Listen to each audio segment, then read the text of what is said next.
అండి. అందరూ బాగున్నారా? ప్రైజ్ లార్డ్ అందరికీ. ప్రియ సహోదరి, సహోదరుడా, చాలాసార్లు మన జీవితంలో మనం భయపడతా ఉంటాం. కొంతమంది మాట్లాడడానికి భయపడతారు. కొంతమంది అందరి మధ్యలో రావడానికి భయపడతారు. కొంతమంది ప్రతి చిన్న విషయానికి భయపడతా ఉంటారు. వాళ్ళేమనుకుంటారో, వీళ్ళేమనుకుంటారో అని భయపడతా ఉంటారు. ఒక వ్యక్తి ఏమంటాడంటే, పిరికివారంట రోజు చచ్చిపోతారంట అండి. అదే ధైర్యవంతులు ఒకేసారి చనిపోతారంట. పిరికిగా ఉన్నవాళ్ళు, ప్రతిదానికి భయపడేవాళ్ళు, ప్రతి చిన్నదానికి చచ్చి బ్రతుకుతా ఉంటారు. కానీ ధైర్యవంతులు ఒకే ఒక్కసారి చనిపోతారంట. అయితే ప్రియ సహోదరి, సహోదరుడా, ఈరోజు నువ్వు ప్రతిదానికి భయపడతా ఉన్నావా? లేకపోతే ధైర్యంగా ఉంటా ఉన్నావా? దేవుడు ఎవరికైతే తోడుగా ఉంటాడో వారు ఎప్పుడు భయపడరండి. దేవుని ప్రేమ భయాన్ని పారగొట్టేస్తుందండి. భయాన్ని అది తోలివేస్తుంది. మీకు తెలుసా? ఎందుకంటే దేవుడు ఎప్పుడైతే మనకు తోడై ఉంటాడో మనం యుద్ధాన్ని జయించగలము. ఈ లోకంలో ప్రతి పరిస్థితిని మనం జయించగలము.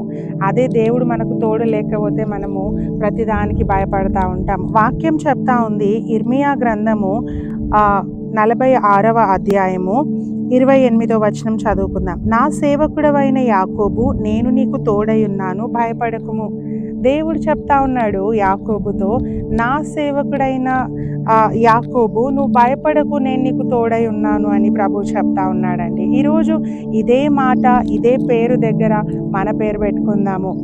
నా సేవకుడైన రమ్య, లేకుంటే నా పేరు రమ్య, మీరు మీ పేరు పెట్టుకోండి. ఈరోజు దేవుడు ఇస్తున్న వాగ్దానం ఏంటంటే, నువ్వు భయపడకు, నేను నీకు తోడై ఉన్నానని దేవుడు మాట్లాడుతూ ఉన్నాడండి. హల్లెలూయా. మనం ఎక్కడికి వెళ్ళినా కూడా ఒకరిని తోడు తీసుకొని వెళ్తూ ఉంటాం, ఎందుకంటే ధైర్యంగా ఉంటుందని.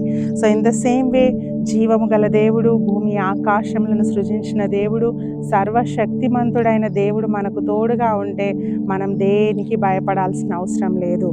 భయపడుతూ ఉంటే ఈ లోకంలో మనం ఏం సాధించలేమండి. భయం ద్వారా దేవునికి దూరంగా బ్రతుకుతాం. భయం ద్వారా దేవుని చిత్తాన్ని నెరవేర్చలేము.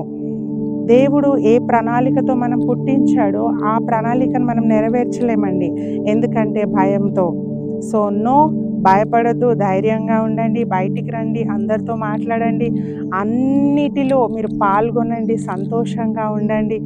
భయాన్ని పారద్రోలి మీరందరూ సంతోషంగా ఉండాలని దేవుడు కోరుకుంటా ఉన్నాడు. సో దేవుడు మీకు తోడై ఉన్నాడు గనక భయాన్ని విడిచిపెట్టి మీరు ధైర్యంగా ముందుకు వెళ్ళండి. ఆమేన్.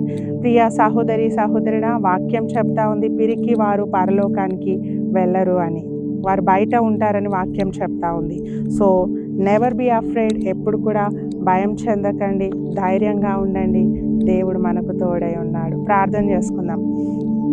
మహాపరిశుద్ధుడా, మహోన్నతుడా, నీకు వందనాలు ప్రభా.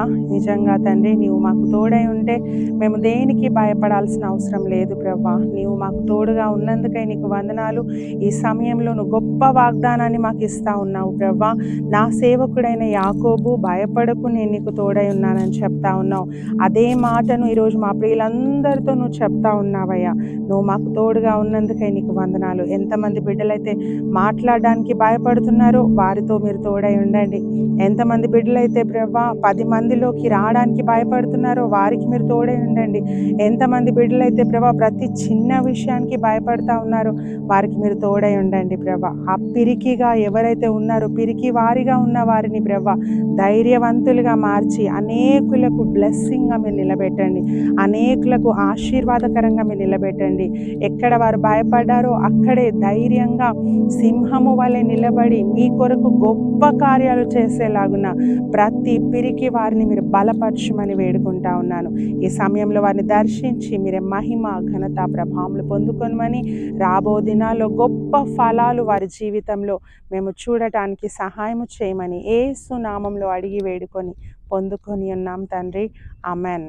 హల్లెలూయా.